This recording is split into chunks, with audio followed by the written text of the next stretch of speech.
चीन के प्रधानमंत्री ली केक्यांग ने ट्रंप की संबंध तोड़ने की चेतावनी पर जवाब देते हुए कहा कि चीन और अमेरिका को अपने मतभेदों का निपटारा करना चाहिए और एक दूसरे के मूल हितों का सम्मान करना चाहिए। दो प्रमुख अर्थव्यवस्थाओं को प्रभावित करने का कोई भी प्रयास किसी के लिए भी अच्छा नहीं होगा और पूरी दुनिया को इससे नुकसान होगा।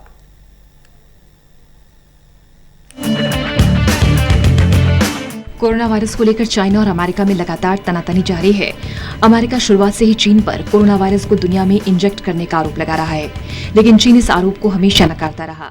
इसी वजह से दोनों देशों में लंबे समय से तनाव जारी है। इस बीच अब चीनी पीएम ली केक्यांग ने अमेरिका के राष्ट्रपति ट्रंप को चेतावनी देते हुए कहा, दोनों देशों को एक दूसरे के मूल हितों का सम्मान करना चाहिए, क्योंकि दोनों देशों की अर्थव्यवस्थाओं को पटरी से उतारने की कोशिश से किसी का भी भला नहीं होगा और दुनिया को नुकसान होगा।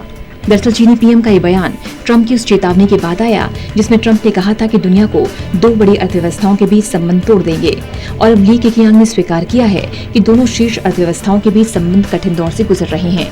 चीन अमेरिका के बीच संबंधों को ठीक करना ही दोनों देशों और पूरी दुनिया के लोगों के हित में है। उन्होंने कहा है काफी अहम द्विपक्षीय संबंध है।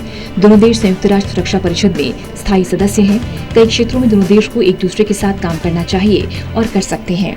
चीन के संसद सत्र के अंत में ली ने वाशिंगटन और बीजिंग के बीच बढ़ते तनाव के बारे में सवालों का जवाब देते हुए कहा कि ये सच है कि वर्तमान में चीन और अमेरिका के बीच संबंधों में नई समस्याएं और चुनौतियां आ गई हैं। अमेरिकी राष्ट्रपति ट्रंप और विदेश मंत्री माइक पोम्पियो शुरू से ही चीन पर आरोप लगाते आए हैं कि कोरोना वायरस चीन की लैब से निकला है। हालांकि चीन इन आरोपों को सिरे से नकारता रहा है। Bureau report, total news.